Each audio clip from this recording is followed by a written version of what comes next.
This is the Ishrat Jahan encounter. I have no clue what this is about, but I think it's about some kind of made up, and a lot of people make things up online. But yeah, I don't really know much about it. Election जीतने के बाद नरेंद्र मोदी और LK Advani Jagannath यात्रा करने आएंगे तो वहीं पे गोली मारी जाएगी। जैसे ही अमित शाह को सीबीआई अरेस्ट करके ले जाती है, हड़कंप मच जाता है गुजरात में। जावेद और इशरत जहान को बिना पुलिस रिकॉर्ड में एंट्री कराए गन लगा के सीक्रेट लोकेशन पे ले गई पुलिस। एक बार अगर ये एफिडेविट फाइल हो गया तो अभी चंदानी को एडवोकेट से जज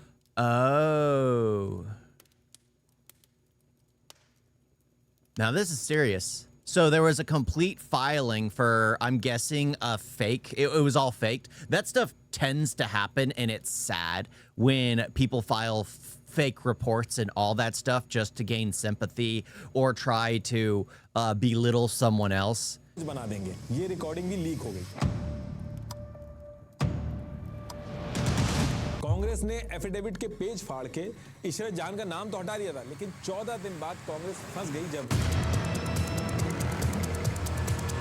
नारियल के अंदर एक्सप्लोजिव भर के सीएम नरेंद्र मोदी को मारने आ रहे थे, लेकिन लास्ट टाइम पे ही जावेद और इशरत जहान फेक नाम बता के होटल में रह रहे थे और एलईटी से कांटेक्ट में थे। Whoa, wait a minute. Hand wash test के रिजल्ट जैसे ही आते हैं तो पता चलता है कि पुलिस ने तो फेक एनकाउंटर कर रखा है। Fake encounter. डेविड हेडली ने वीडियो रिकॉर्डिंग में रिवील कर दिया कि इशरत जहान तो एलईटी की मेंबर है। Oh, okay. So this is actually something incredibly. Honestly, it could go either way. It could go either way because it seems like they mention fake encounter, but then they are also mentioning like links to other organizations. Is it where they are linked to other organizations and they created a fake encounter in order to like sully someone's name? I mean, I don't know. I guess that's what we're here to learn. तो किस type के investor हैं आप? ये तो आदत पे अटका investor. Oh, okay. An ad. आदत? Just an ad. Everything's an ad.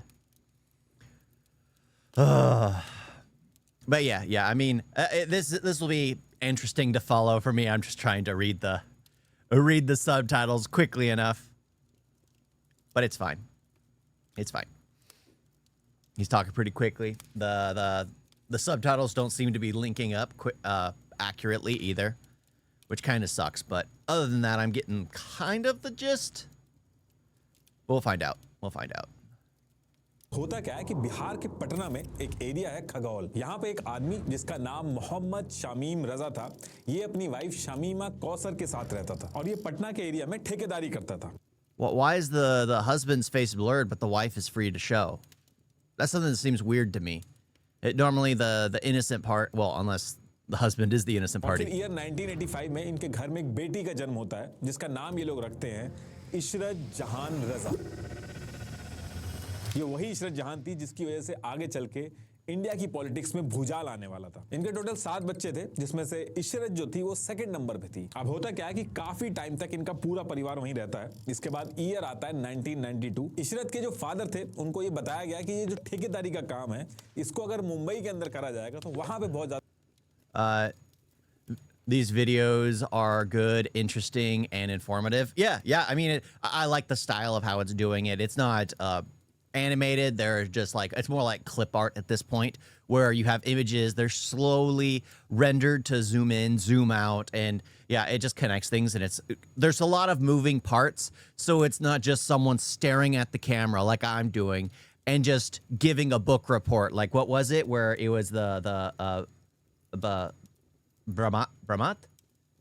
Like they were like trying to pinpoint the date. That was like, come on.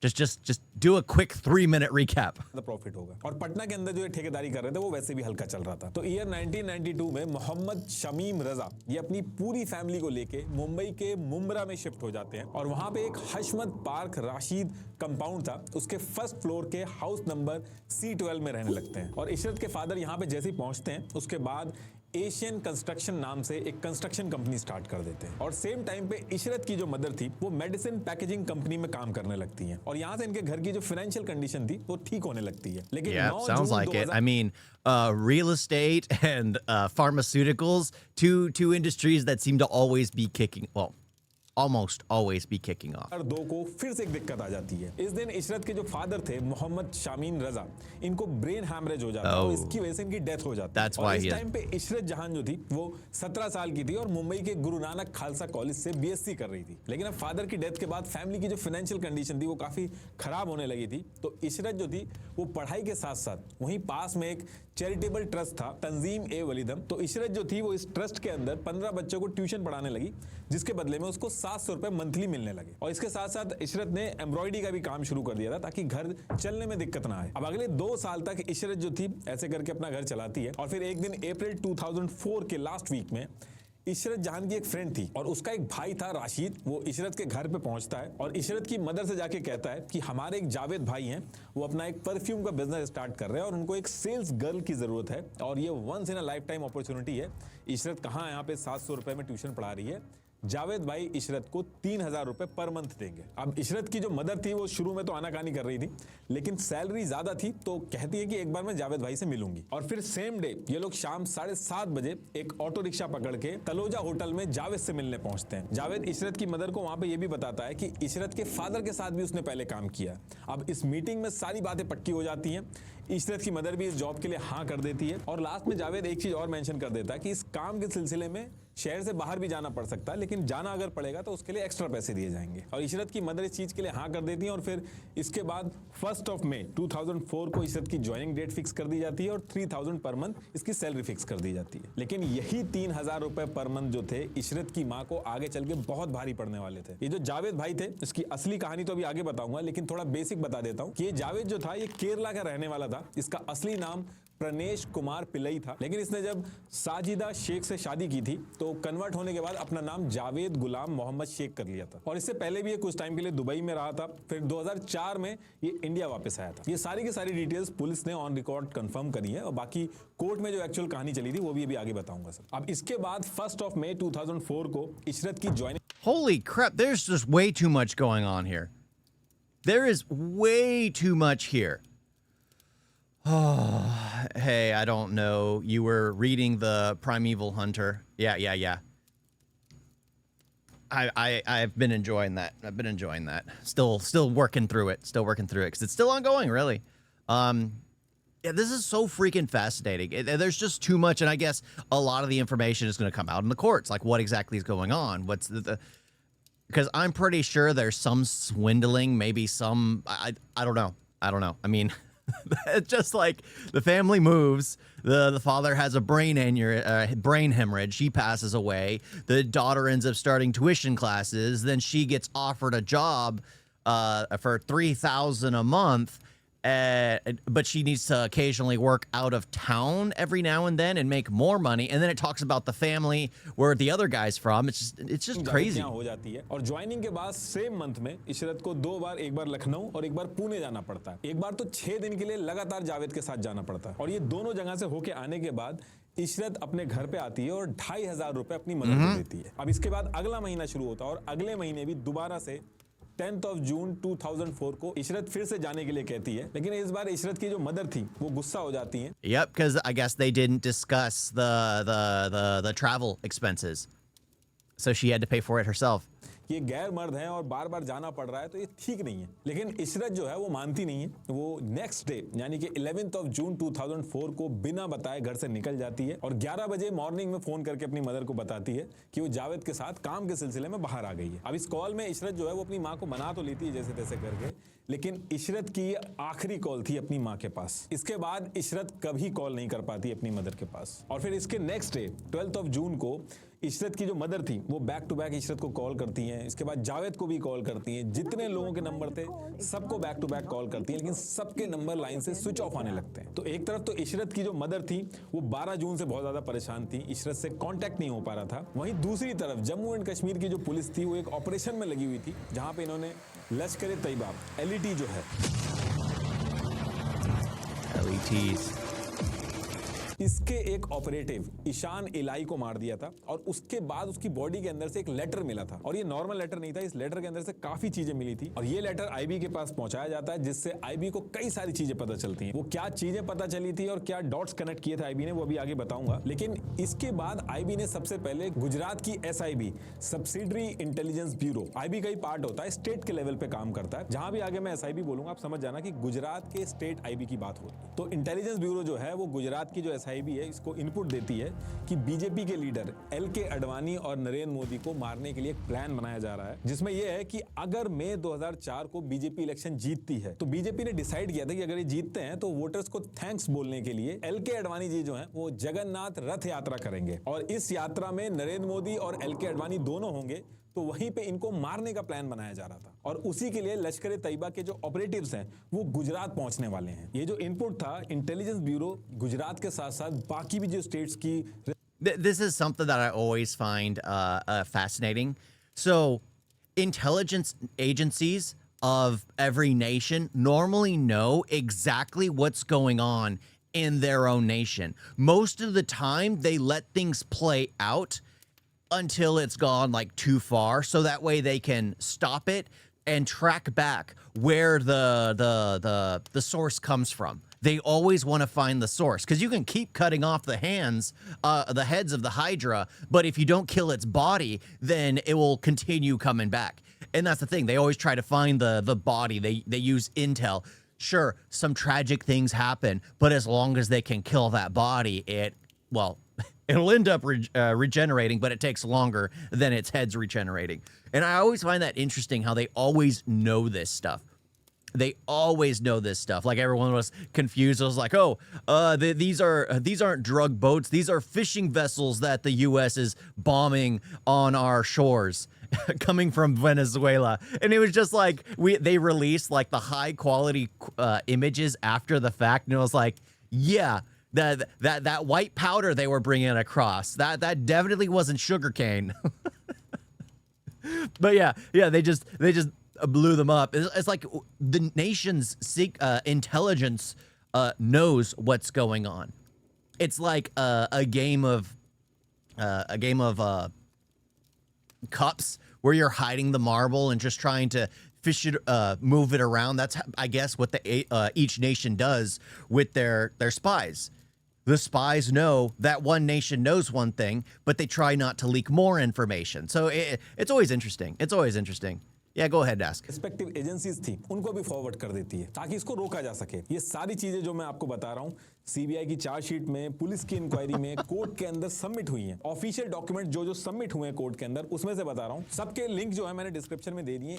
एक भी वर्ड मैं अपने मन से नहीं बताऊंगा। अब ये इनपुट तो आ गया था गुजरात पुलिस के पास, लेकिन अटैक होगा किस तरीके से एग्जैक्ट डिटेल्स नहीं पता थी। लेकिन इसके बाद डेट आती है 14 जून 2004 और इसी दिन असली गेम शुरू होता है। इस दिन रात को 11 बजे गुजरात पुलिस की detection of crime branch DCB के joint police commissioner PP Pandey के एक सीक्रेट सोर्स से कॉल आती है, जिसमें वो सोर्स उनको बताता है कि एलएटी के पाकिस्तानी फिदाइन एक blue indica car number MS02JA4786 में Yep, basically stop the origin. But the problem here is that the stake here is usually life. Yeah, the stakes. Like, the thing is, are you willing to sacrifice a few of your civilians to take a target out that will cause damage to thousands of civilians? It's very difficult. Like, being blessed to be in the U.S., the only thing I have to deal with is, well, just crazy people who don't seem to understand that the federal agents are trying to enforce the law of getting people who have broken the law. They riot in the street with their pink and blue hair, thinking that they're doing justice when they're just causing more problems.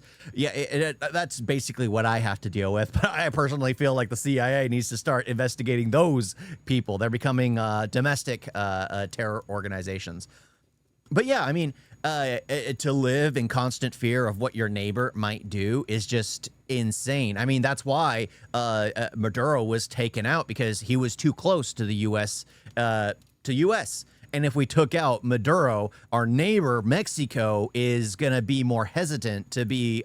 She's going to be more hesitant to actually be as explicit as she was. There's always moves. It's like playing chess. A lot of it is mind games. You take off a stronger piece or a more difficult piece off the board. It makes the player, the other players on the board, more hesitant to use their other pieces. This is our India. Yeah. It should be yours. Air India plane was hijacked and few terrorists were released who later killed thousands of people. Yep. It's sad. It's sad that this kind of stuff, like if someone's there, I don't want, I'm not an advocator for violence unless people like harm you first. Like I'm more for self-defense. And there are only some cases where it's like extremism is like the line where there's no talking to people like that. There isn't. And the sad thing is the only way to help them would be rehabilitation. They would have to go to like camps to get their indoctrination out of them. The problem is that just sounds evil. But what's more evil? Putting someone in into a camp so that way they lose their cult mentality, they lose that indoctrination they used to have, or you just outright remove them. I mean, it's difficult. It's difficult. So yeah, I would never be for releasing any kind of terrorist group. But then again, nations do things on a massive scale. Yeah, this is the issue. My bad. Oh, that's my bad. I was... What happened? Oh, yeah, it went black. That was the issue. It went black, and then I had to fix that. And then I never put it back. I thought I pushed the button, but I never did. चीजें जो हैं वो झूठी निकलने लगती हैं और फिर इंडिया की सबसे बड़ी पॉलिटिक्स इसमें स्टार्ट हो जाती है, जिसकी वजह से सिर्फ गुजरात में ही नहीं पूरे देश के अंदर हड़कंप मचता है। ना जाने कितने आईएसपीसीएस जो होते हैं उनका ट्रांसफर होता है और फिर पुलिस वालों को भी जेल जाना पड़ता है। देश की दो बड़ी पॉलिटिकल पार्टी आमने सामने आके खड़ी हो जाती है। अब इसके बाद इस पूरे केस की इंक्वायरी स्टार्ट होती है, जिसको क्राइम ब्रांच की एसीपी महिला सेल परीक्षिता गुर्जर देखती है। देखिए, जब भी ऐसे केस होते हैं जिसमें पुलिस के एक्शन पे जान जाती है, तो national human right commission NHRC के रूल के हिसाब से पुलिस की इंक्वायरी के साथ साथ जो वहां का एसडीएम होता है, That's something that's difficult, though. Like, I'd feel sorry for the officers. Because if they were being fired upon, it makes sense that they'd fire back indiscriminately. They'd fire at everyone in the vehicle just because they're being fired upon from multiple guns in the vehicle, only to find out after the fact that one of them was actually a national, like one of their own, would feel horrific, absolutely horrific. I mean, hopefully they find out exactly what happened, because why was she in that vehicle? वो भी same case पे अलग से inquiry करता है। तो इस case में भी सेम चीज हुई। इस केस की जो इंक्वायरी थी वो एसडीएम को भी दे दी गई। इस केस के अंदर ये जो इंक्वायरी एसडीएम ने करी थी, इसको याद रखिएगा, आगे चल के यही गेम चेंज करती। अब एक तरफ तो इंक्वायरी स्टार्ट हो गई थी, दूसरी तरफ 16 जून को एनकाउंटर में जब इन चारों लोगों के नाम बाहर आते हैं, स्पेशली जब इशरत जहान का नाम बाहर आता है, तो तुरंत मुंबई के अंदर एक लोकल न्यूज़पेपर था इनकलाब नाम से। ये क्या करता है, ये इशरत के घर पहुंच जाता है और वहां जाके इशरत की जो मदर थी उनसे जाके झूठ बोलता है कि वो इशरत के कॉलेज से आया है और इशरत के एक एप्लीकेशन फॉर्म में इशरत की पासपोर्ट साइज फोटो जो है वो चाहिए इसको। तो इशरत की जो मदर थी उस समय तक उनको पता नहीं था, तो वो फोटो एज इट इज दे देती हैं बिना किसी डाउट के। और ये जो न्यूज़पेपर था ये इस फोटोग्राफ को प्रिंट कर देता है और न्यूज चला देता है। और जैसे ये फोटोग्राफ पब्लिश होती है, इशरत की मदर और उसके आसपास के पड़ोसी सबको पता चल जाता है। इशरत की माँ को तो यकीन ही नहीं होता है कि ये क्या हो गया उनके साथ। इशरत की घर पे भीड़ पहुंच जाती है और पुलिस जो थी वो भी पूछताछ के लिए घर पे पहुंच जाती है। और देखिए, गुजरात के अंदर ये टाइम वैसे भी बहुत सेंसिटिव था। 2002 के जो दंगे हुए थे वो कुछ टाइम पहले हुए थे। मल्टीपल एनकाउंटर ऑलरेडी चल रहे थे, जिसमें कहा जाता है The sad part is like it's probably been like even now it's still something, especially in India, where certain areas will have a little more racial tension when certain things light up. All locations in the world have their own areas that are just a little more triggered by something because they have a past that makes them feel triggered by it, makes them feel like something's gonna like it could be racial, it could be ethnic, it could be it could be religious, it could be like caste, which I guess can fall under all of those. But yeah, I mean, it could be so many different things that just lead someone to be more hesitant to walk on the other side of the street when they see him coming towards them. Yeah, so it's like it becomes dangerous. So I guess when the picture comes out, the name comes out, it could risk the family because everyone's just got to automatically assume, oh, she was she betrayed our nation. They're just going to assume that. कि कुछ लोग CM Narendra Modi से बदला लेने के लिए उनको मारने की प्लानिंग कर रहे हैं और उन्हीं से पुलिस की भिड़ंत चल रही है जिसमें एनकाउंटर हो रहे हैं। लेकिन इन एनकाउंटर्स को कुछ ह्यूमन राइट ग्रुप जो थे वो बहुत ज्यादा क्रिटिसाइज कर रहे थे कि ये जो एनकाउंटर हो रहे हैं ये फेक हैं, एंटी मुस्लिम हैं, ये एक पैटर्न की तरह किए जा रहे हैं जिसमें हर एनकाउंटर में Why does trigger always lead to direct morbid violence? I never understood that. I don't either. It's like the mob mentality. People are wanting to act on something because they're afraid of what the potential future is because they'd seen something happen before. So they're likely to act on violence to prevent violence, even though it's not likely to ever take place, or it's a possibility of taking place. And the funny thing is, there's a film that was made in the United States, American History X, which was about the circle of racism. Like, eventually someone needs to stop. Yes, racism will still be out there. Yes, people will still be heinous and evil. But if you fall into it and allow the group to lead you, then you're just as bad as the other group you claim to be a part of. I mean, it's funny. I really love that film. It's really amazingly well done because you actually get to see it and it's like, yeah, it's just a circle. A person's about to get out of being a white supremacist, and then guess what?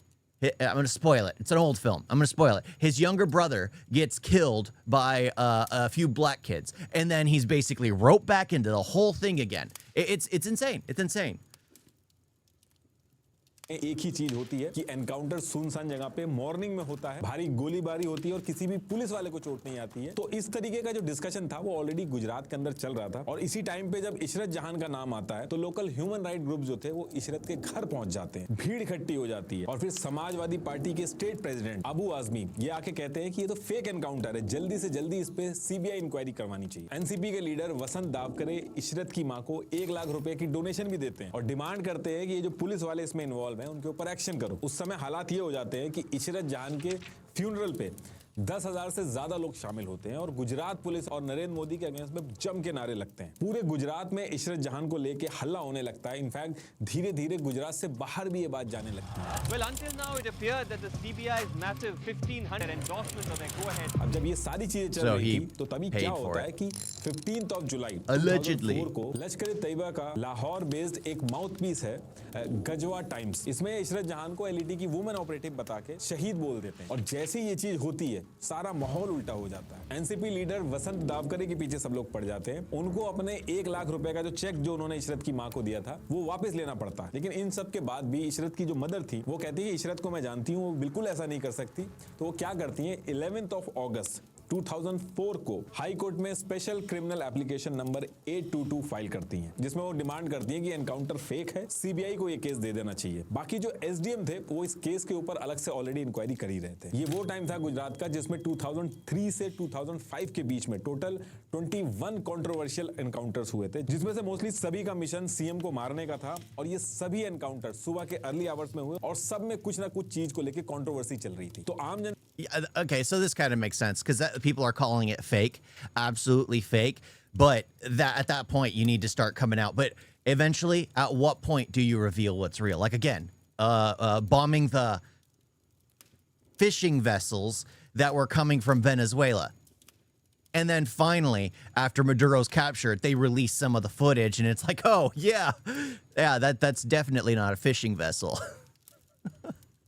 Yeah, they knew it was loaded. They knew when it was shipping out. They knew what route they were taking. The ship is vast. The oceans are vast. The fact that we knew the exact trek they were doing means we were following from the beginning. But yeah, I mean, so you need to find out. You need to do discovery. You need to figure that out. But not all the information should be known to the public. Because if some things are let known to the public, then the organizations that you've harassed constantly will reverse engineer how you got that information. And then guess what? You have to start from brand new because they're going to switch up how they do things. बंदा जो थी वो भी confuse थी और जानना चाहती थी कि सच है क्या। अब सेम टाइम पे क्या होता है कि सोहराबुद्दीन शेख, इसका भी जो एनकाउंटर हुआ था उसका भी कोर्ट केस सामने आ जाता है। ये जो इशरत जहान का एनकाउंटर हुआ था इसमें जो पुलिस ऑफिसर थे जैसे डीजी वंजारा, एनके अमीन, राजकुमार पांडियन, यही same officer Sohrabuddin Sheikh case में भी थे। स्टोरी भी इशरत जहान की स्टोरी से मिलती जुलती थी, लेकिन सोहराबुद्दीन वाला जो केस था उसमें सुप्रीम कोर्ट ने इसको फेक बता दिया था कि ये फेक एनकाउंटर हुआ है और ये सारे ऑफिसर जो इशरत जहान वाले केस में थे इन सबको जेल जाना पड़ता है सोहराबुद्दीन वाले केस के चक्कर में, और इनके ऊपर 10 लाख का जुर्माना भी लगता है। और इसके साथ साथ गुजरात के होम मिनिस्टर अमित शाह को भी सीबीआई अरेस्ट कर लेती है।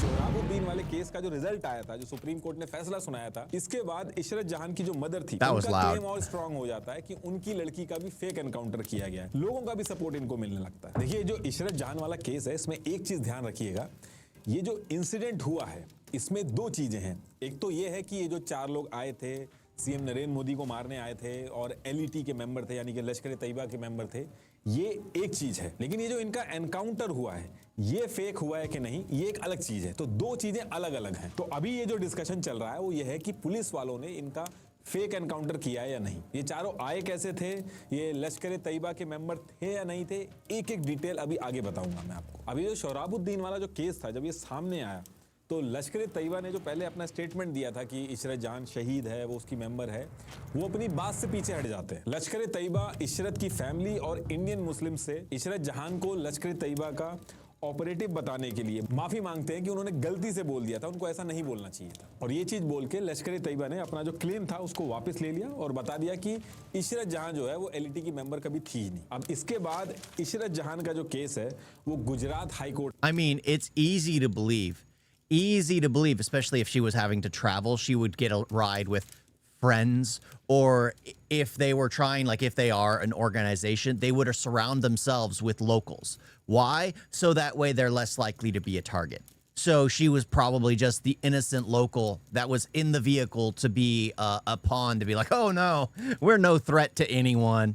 में पहुंचता है। और हाई कोर्ट क्या करता है कि जुलाई 2009 में सेंट्रल गवर्नमेंट यानी कि कांग्रेस की गवर्नमेंट को नोटिस भेज के कहता है कि आप सारे इंटेलिजेंस एजेंसीज के साथ कोऑर्डिनेट करके इस पे इंक्वायरी करिए और एक एफिडेविट सबमिट करिए कि एक्चुअल में हुआ क्या था। तो जैसे मैंने बताया कि गवर्नमेंट उस समय कांग्रेस की थी और होम मिनिस्टर पी चिदम्बरम थे। तो पी चिदम्बरम ने ये काम अपने अंडर सेक्रेटरी आरवीएस मनी को दे दिया था, इस पूरे केस की इंक्वायरी करके एफिडेविट बनाओ और उसको फिर हम सबमिट करेंगे। ये जो इंक्वायरी करके एफिडेविट बनाने वाला जो काम था, पी चिदम्बरम ने खुद इसका ध्यान ना रख के डायरेक्ट आरवीएस मनी को जो ये दिया था, पी चिदम्बरम को ये चीज बहुत भारी पड़ती है। अब इसके बाद आरवीएस मनी काफी दिनों तक अलग अलग इंटेलिजेंस एजेंसीज के साथ मिलके इस पे इंक्वायरी कंप्लीट करते हैं और इस पे अपनी एक रिपोर्ट यानी कि एफिडेविट बना के सबमिट करते हैं कि एक्चुअल में हुआ क्या था। और इस एफिडेविट में ऐसी ऐसी बातें निकल के आती हैं जिससे हर कोई हैरान हो जाता है। इस एफिडेविट में ये निकल के आया कि हाँ, ये जो चारों एलईटी के मेंबर थे ये बीजेपी के टॉप लीडर्स को असैसिनेट करने की प्लानिंग कर रहे थे और इसके लिए लश्कर तैयबा जो था वो कुछ आतंकियों को तैयार करके गुजरात में भेज रहा था। और इस रिपोर्ट में ये जो आरवीएस मनी की जो रिपोर्ट थी इसमें जावेद और इशरत को भी लश्कर तैयबा का ऑपरेटिव बता दिया गया। इस एफिडेविट को बनाते हुए आरवीएस मनी जब मिनिस्ट्री ऑफ होम अफेयर के रिकॉर्ड से जावेद की डिटेल्स निकाली तो पता चला कि ईयर 1992 से 1998 तक जावेद ने स्मगलिंग और फेक करेंसी का रैकेट चलाया था, जिसको लेके इसके ऊपर महाराष्ट्र के थाने डिस्ट्रिक्ट में क्रिमिनल केस रजिस्टर्ड है। इसके साथ साथ जावेद ने 2 नाम से पासपोर्ट बनवा रखे थे। एक पासपोर्ट जिसका नंबर S514800 था, उस पे इसका नाम जावेद गुलाम शेख था जो इसने मुंबई से बनवाया था। दूसरा पासपोर्ट जिसका नंबर E662420 था, ये इसने कोची में प्रणेश कुमार के नाम से बनवाया था। इसने दुबई में जाके लश्कर तैयबा के मेंबर मुजम्मिल भट्ट से मिलके ये सारा प्लान बनाया था और इशरत को ये अपने कवर की तरह यूज करके अपनी वाइफ दिखा के इलाहाबाद, लखनऊ और नासिक के होटल में रुका था। और इसी टाइम पे जावेद के Using her as a cover, finding someone who's local to actually be a shield to hide behind, unknowingly doing something that they needed them to do. Unknowingly. She's is it a patsy? Yeah, she's just put forward doing everything they need without actually being a part of it. But in doing so, she's become complicit, which is ridiculous. Mumbai के घर पे छापा भी मारते हैं तो पता चलता है कि इसका कोई परफ्यूम का बिजनेस नहीं था, बल्कि इसके घर से एक्सप्लोजिव डिवाइस, बॉम्ब बनाने के लिए इलेक्ट्रिक सर्किट और नेताओं के कोड नेम लिखे हुए मिलते हैं। अब ये एफिडेविट जो था वो बहुत ही ज्यादा कंट्रोवर्शियल था, लेकिन इसके बाद भी आरवीएस मनी ने पी चिदम्बरम को जब ये ड्राफ्ट भेजा तो पी चिदम्बरम ने इस पे साइन कर दिए, और साइन करने के बाद आरवीएस मनी का सिर्फ एक ही काम था कि इस एफिडेविट को अहमदाबाद में जाके सबमिट करना था। लेकिन कांग्रेस को ये चीज बहुत ही लेट रियलाइज हुई कि अगर ये एफिडेविट सबमिट हुआ तो दिक्कत हो जाएगी। तो अब होता क्या है कि आरवीएस मनी जब इस एफिडेविट को लेके अहमदाबाद कोर्ट पहुंचते हैं तो पहले तो इनको ये कहा जाता है कि जो एफिडेविट आप लेके आए हो ये फाइल नहीं हो सकता क्योंकि इसका टाइम निकल गया है। आरवीएस मनी खुद पता करते हैं तो उनको पता चलता है कि इनसे झूठ बोला जा रहा है, अभी भी टाइम है और 4 बजे तक इसको फाइल किया जा सकता है। फिर आरवीएस मनी अंदर जाके ऑफिसर से मिलते हैं तो वो ऑफिसर कहता है कि इस एफिडेविट को फाइल करने की जरूरत नहीं है, होम मिनिस्ट्री से ऑर्डर आ गया, इसको फाइल नहीं करना। अब आरवीएस मनी को ये सारी चीजें देख के थोड़ा डाउट होता है तो ये कहते हैं कि मेरे पास कोई रिटर्न ऑर्डर नहीं है, आप इसको फाइल करो। वहीं दूसरी तरफ कुछ लोग जिनके ऊपर केस चल रहा था वो ये चाहते थे कि आरवीएस मनी कैसे भी करके ये एफिडेविट फाइल कर दें, और ऐसा मैं इसलिए कह रहा हूं क्योंकि जब ये एफिडेविट फाइल करना होता है तो उसके लिए एक एडवोकेट की भी जरूरत होती है। तो आरवीएस मनी के साथ एडवोकेट अभिचंदानी थे जो ये सब फाइल करवा रहे थे, और उसी टाइम पे एक फोन रिकॉर्डिंग लीक हो जाती है जो जीएल सिंगल और पीपी पांडे की फोन कॉन्वर्सेशन थी, जिसमें पीपी पांडे कहते हैं कि कैसे भी करके अगर अभिचंदानी ने आरवीएस मनी के साथ ये एफिडेविट फाइल करा दिया तो अभिचंदानी को हाई कोर्ट का जज बनाएंगे। ये उसकी original leak. Yeah, she was doing purposefully. I mean, I don't know. I guess that's what we're trying to find out. But then again, I mean, how do we truly know? I mean, maybe her name's on the information. She signed off. I mean, she signed a contract because she wanted better pay. They got her parents' permission for it. So in the end, I mean, was she aware? Were they selling her mother a lie so that way she could join? It's audio. Sir नमस्कार जी meeting में हाँ sir बाहर आ रहा sir जी ईश्वरदानी वालों सही जी जी sir काले के कोई आवे थे नंबर से एफिडेविट साइन करवाना। Right right sir right meeting तो सारे करो मैं अपने जी जी कोशिश करता हूँ हाई कोर्ट बना।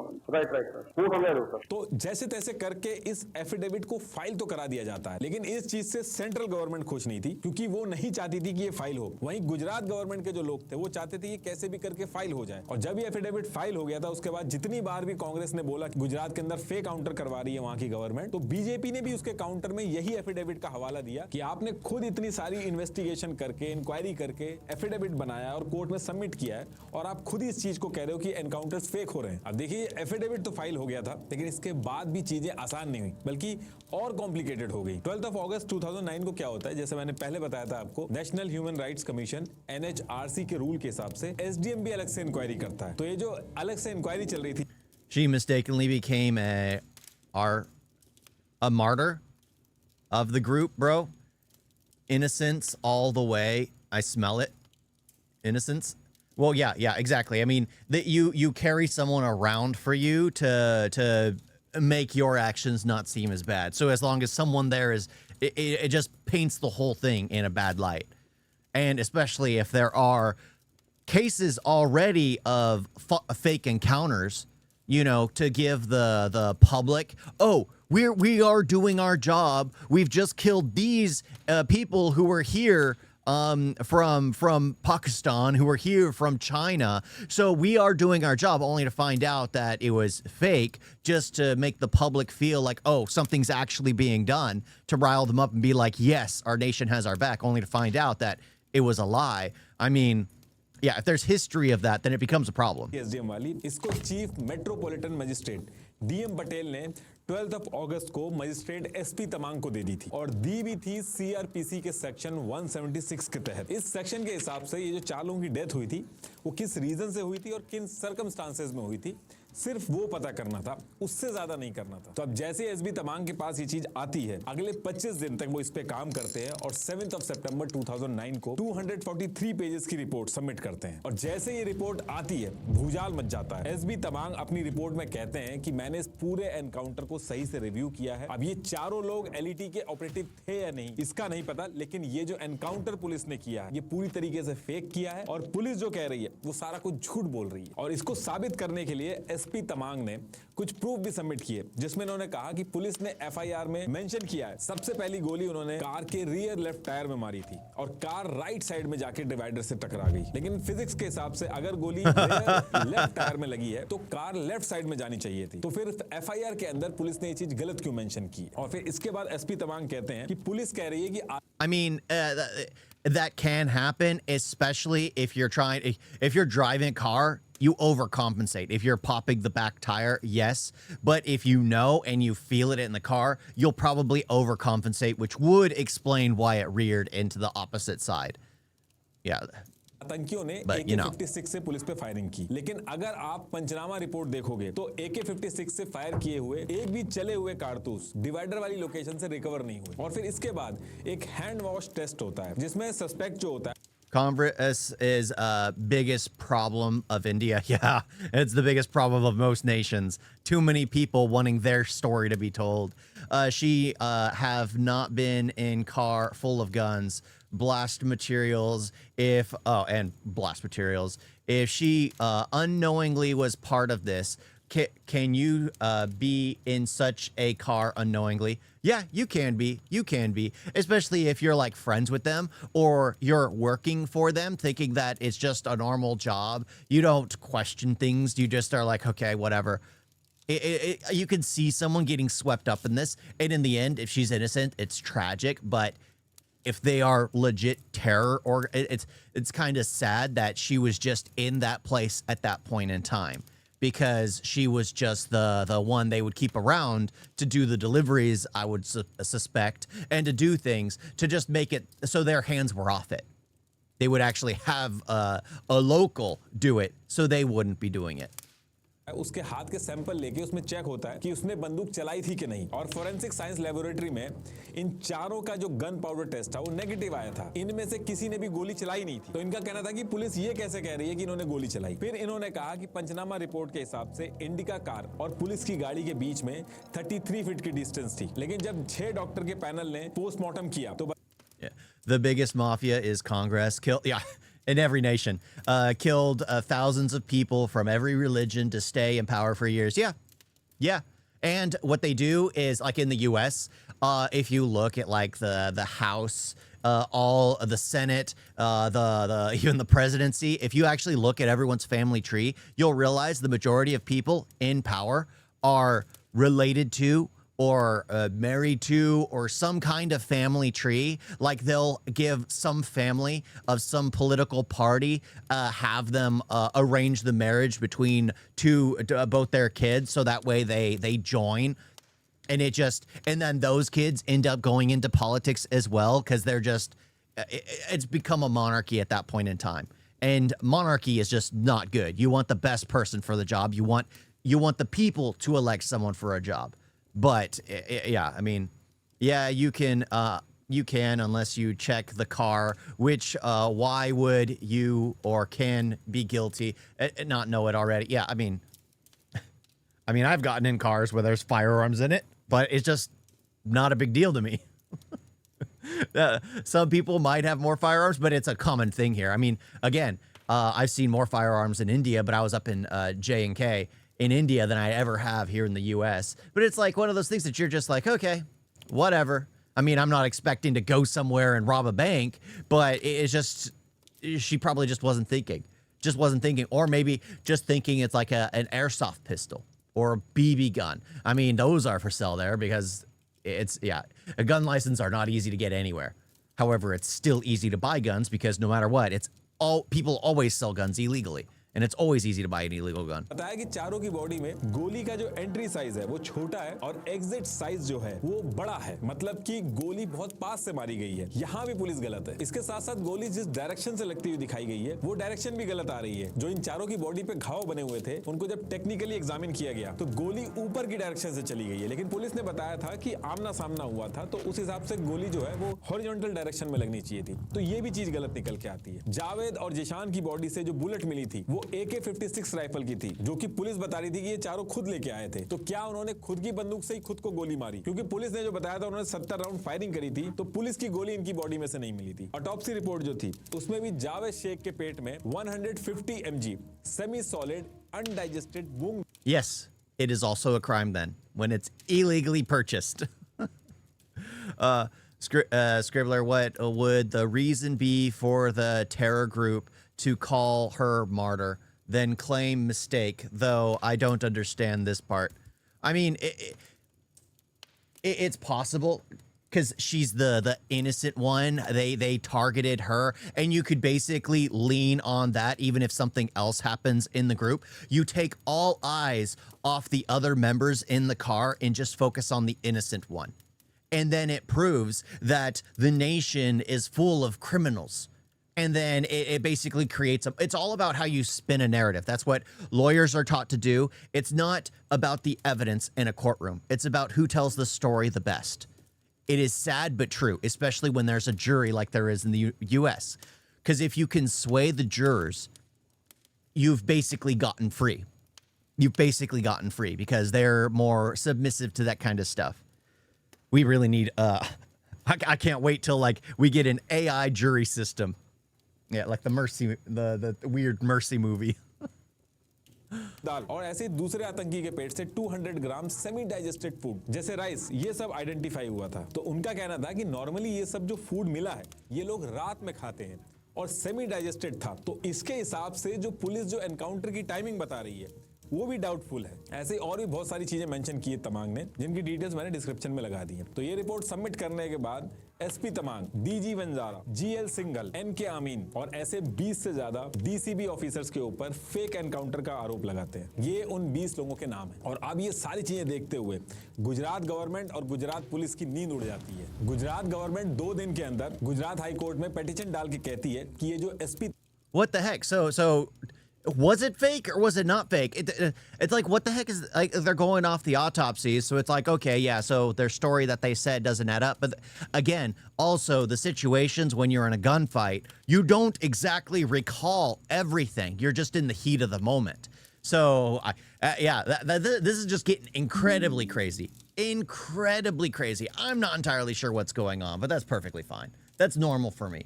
That's absolutely normal for me, not knowing what's going on. Tamang ने इतनी रिपोर्ट बना के सबमिट करी है, ये इनके एरिया ऑफ वर्किंग के बाहर है। एसपी तमांग को सेक्शन 176 के अंदर इंक्वायरी करने के लिए दी गई थी, जिसमें इन्हें सिर्फ डेथ का रीजन पता करना था, लेकिन इन्होंने अपने ज्यूरिडिक्शन एरिया से बाहर जाके काम करा और ये अनकॉन्स्टिट्यूशनल है। तो फिर आगे चल के कोर्ट को भी इस चीज को मानना पड़ता है और फिर ये रिपोर्ट की बात जो है वो धीरे धीरे खत्म होती है। अब जब ये एसपी तमांग की रिपोर्ट बाहर आई तो गुजरात गवर्नमेंट और पुलिस को भी बहुत क्रिटिसाइज करा जाने लगा। और फिर इसी टाइम पे कांग्रेस ने क्या किया कि 29 ऑफ सितंबर 2009 को गुजरात हाई कोर्ट में सेकंड एफिडेविट सबमिट कर दिया। कांग्रेस ने कहा कि पहले जो एफिडेविट सबमिट किया गया था तब तक एसपी तमांग की रिपोर्ट नहीं आई थी, लिमिटेड इंफॉर्मेशन के बेसिस पे वो एफिडेविट बनाया गया था। ये जो दूसरा एफिडेविट ये लोग सबमिट कर रहे हैं ये सही वाला है। इन्होंने अपने second affidavit Might have to borrow some IQ to understand this case. Well, the thing is, it seems like the problem is you can also pay officials to change reports to suit your narrative.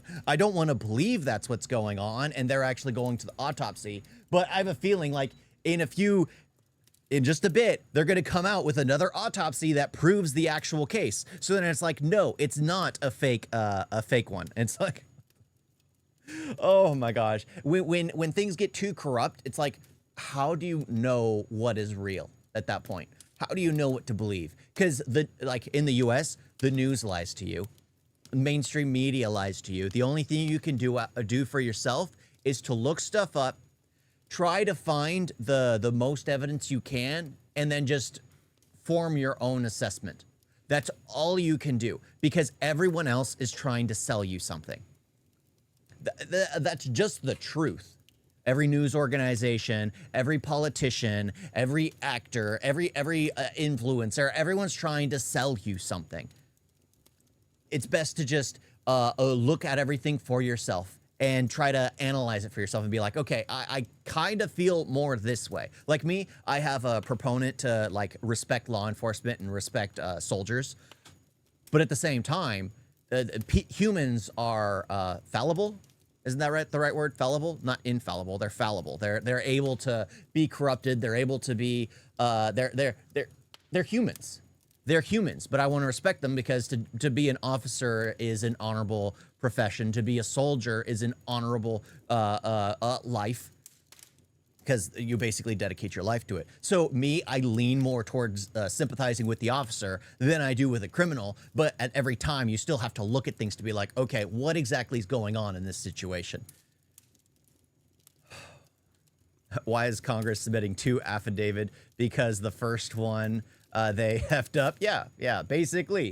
Affidavit के 6th point पे ये चीज mention भी की है। अब ये जो दूसरा एफिडेविट इन्होंने सबमिट किया था, इशरत जहान को जो लश्कर तैयबा का ऑपरेटिव बताने वाली लाइन थी उसको चेंज कर दिया था। इसकी भी कॉपी आपको डिस्क्रिप्शन में मिल जाएगी। लेकिन 11th of June 2010 को फिर से एक नया ट्विस्ट आता है। इंडिया की नेशनल इन्वेस्टिगेशन एजेंसी NIA 26/11 के मास्टरमाइंड डेविड हेडली, जिसको यूएस ने पकड़ लिया था, तो उससे इंडिया की जो NIA वो इंटरोगेशन कर रही थी वीडियो कॉल के थ्रू।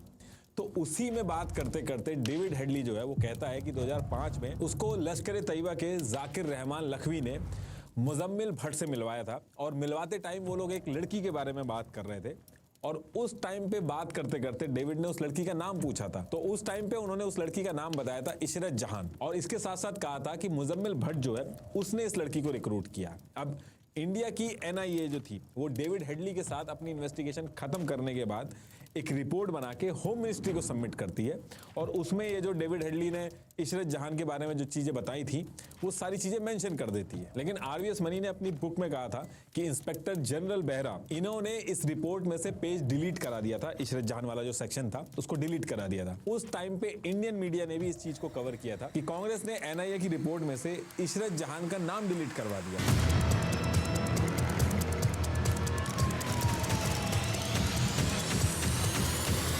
पी चिदम्बरम का नाम उस समय बहुत ज्यादा उछलने लगा कि इन्होंने ये सारे पेज डिलीट कराए। लेकिन ज्यादा दिन तक ये बात छुपती नहीं है। 14 दिन बाद 25th of June 2010 को यूएस एम्बेसी के लीगल अटैची डैनियल C. क्लेग, इनका एक लेटर लीक हो जाता है। ये उस लेटर की ओरिजिनल कॉपी है जिसमें डेविड हेडली ने जो स्टेटमेंट दिया था कि इशरत जहान लश्कर तैयबा की मेंबर थी, इसका कॉन्फर्मेशन हो जाता है, और पूरे इंडिया में वायरल होने लगता है कि पी चिदम्बरम ने इशरत जहान का नाम हटा के पेज डिलीट करवाया NIA की रिपोर्ट से। अब इसके बाद हो ये रहा था कि बीजेपी और कांग्रेस एक दूसरे पे एलिगेशंस लगा रहे थे। स्टेट गवर्नमेंट और सेंट्रल गवर्नमेंट के बीच में coordination. Yeah, now you get why. I mean, I hate it when people, like, I understand, like I was mentioning before, there is a reason why the public isn't told all the information that is known by like the secret services, by like the certain aspects of government. The FBIs, the CIAs, you know, that stuff. But at the same time, if someone's guilty, why would you, I guess it's to protect the family. If they redact it, they can hide it. Yeah, vote bank. But they can hide it. But at the same time, the family needs to know, because maybe it was someone nearby. Maybe they could be like, oh, well, this person was the one she was talking to constantly. He led her down this route, or she led her down this route. And then there's another avenue. But then again, it turns into a massive witch hunt. So it's like, you want to believe like, oh, they didn't mention her as being an affiliate with the organization because it would cause a lot of tension to the family and a massive witch hunt. But at the same time, she was a member, so it would be, but you don't want people to take the law into their own hands. But at the same time, when you have a government constantly rechanging what they think is going to be, oh no, it's been a few years, so let's actually re-say this. Let's re-say this. But then there's another person that's just like, oh, I have the original proof. Let me send this over to you. It's crazy. It's crazy. I hate it. I hate it. I hate it. I hate the House. I hate the Senate. I hate the it's just so freaking dumb. It's so freaking dumb. Because again, if you think about it, they're just people. They're people who are just trying to be in for themselves. Again, like I don't know about the original founding fathers of India, but well, I know Bhagat Singh, he was a young one, but Gandhi was old. Like in the US, they were in their 20s, early 30s. Like Abraham Lincoln was in his 30s when he was president. But now we have these old fogies in office dictating to the rest of the nation when they're out of touch. They're out of touch. They're years out of touch. And especially now when time moves so fast. Because the generations keep going quicker and quicker and quicker as the world shrinks and shrinks and shrinks. But yeah. Investigation ना होने की वजह से चीजें आगे नहीं बढ़ पा रही थी। तो इसके लिए ये डिसाइड हुआ कि एक नई एसआईटी बनाई जाएगी जिसमें तीनों पार्टियां जो हैं, जैसे कि सेंट्रल गवर्नमेंट, गुजरात गवर्नमेंट और इशरत जहां की जो मदर है, ये तीनों पार्टियां अपने अपने ऑफिसर्स जो हैं उनको रेकमेंड करेंगी और उनको मिला के एसआईटी बनाई जाएगी ताकि हर किसी को जो इंक्वायरी हो रही है उसके ऊपर भरोसा रहे। तो बीजेपी गवर्नमेंट यानी कि गुजरात गवर्नमेंट ने अपनी तरफ से जो ऑफिसर का नाम दिया वो था मोहन झा। ऐसे ही इशरत जहां की जो मदर थी, उन्होंने अपनी तरफ से ऑफिसर जो रेकमेंड किया उसका नाम था सतीश वर्मा। और कांग्रेस यानी कि central government, Yeah, that is true. That separation was probably the stupidest thing. Like, it's funny. Like, growing up in the West, people will quote Gandhi. People will be like, "Oh, the man of peace," all that stuff. And then I get to know my wife, and I learn that, and I start like seeing things that he was saying at points in time where it just seems like you're so out of touch with your own people. Your own people are getting burned alive, being killed, being executed, and you're like, put down your weapons and don't defend yourself? Because for some reason, that will have the barbarians at your gate respect you. It's so stupid. You can hold your breath if you're a woman, and that would kill. It's so freaking stupid. But yeah, I mean, it's funny. It's funny because like everyone in the West praises him so much, and I'm just like, I don't know. The more I learn, the more I just dislike him. उन्होंने अपनी तरफ से करनैल सिंह इनको recommend किया और ये जो करनैल सिंह थे यही चेयरमैन भी बने इस एसआईटी के। और फिर इसके बाद नए सिरे से इस एसआईटी को काम दिया गया कि इस केस से रिलेटेड जितनी भी चीजें हुई हैं सबकी इंक्वायरी करके एक रिपोर्ट सबमिट करे कोर्ट के अंदर। अब ये एसआईटी बंद तो गई थी, लेकिन इस एसआईटी के जितने भी ऑफिसर्स थे वो डरे हुए थे। कोई भी इसका चेयरमैन नहीं बनना चाह रहा था, क्योंकि रिजल्ट कुछ भी हो, जो पार्टी हारेगी या जिसकी नहीं चलेगी वो अपने ऑफिसर्स को सजा देगी। तो यही रीजन था कि एसआईटी के जितने भी मेंबर थे वो डरे हुए थे। इनफैक्ट जो एसआईटी के चेयरमैन की पोस्ट थी उसके ऊपर भी जो ऑफिसर्स थे वो बहाने बना बना के अपना नाम वापस ले रहे थे। जैसे 21 अप्रैल 2011 को एसआईटी के चेयरमैन करनैल सिंह ने हाई कोर्ट में रिक्वेस्ट डाल दी कि ये मिजोरम में पोस्टेड है तो ये सही से काम नहीं कर पा रहे, इसलिए इन्होंने कहा कि मुझे इस पोजीशन से हटा दो। तो इन्होंने तो अपना पीछे छुटवा लिया, इस एसआईटी की चेयरमैन की पोस्ट से निकल गए। फिर इसके बाद सत्यपाल सिंह को एसआईटी का चेयरमैन बनाया गया। लेकिन जब हर तरफ से प्रेशर पड़ने लगा तो कुछ ही दिन में सत्यपाल सिंह भी कहने लगे कि मुझे Gujarat. Yeah. Well, I will say, like, the first red flag I saw, like, I was like, okay, Gandhi's, like, not well respected. I get it. A lot of people have issues with, like, the formation of a nation. And then I go to India, and Gandhi's on every bill. It was like nothing says dictatorship or something like that when you don't share the nation with anyone. Like, you only have one founder, and you have Gandhi on every bill. You're just looking through them like, Gandhi. Am I not going to learn anyone else? Because, like, we have a $2 bill, which has, like, the entire, the writing of the Constitution. I think I have it right here. It's a weird picture. It's got Andrew Jackson on the front, I believe. Thomas Jefferson's on the front. And then it's the signing. Yeah, it's see-through because I have my green screen on.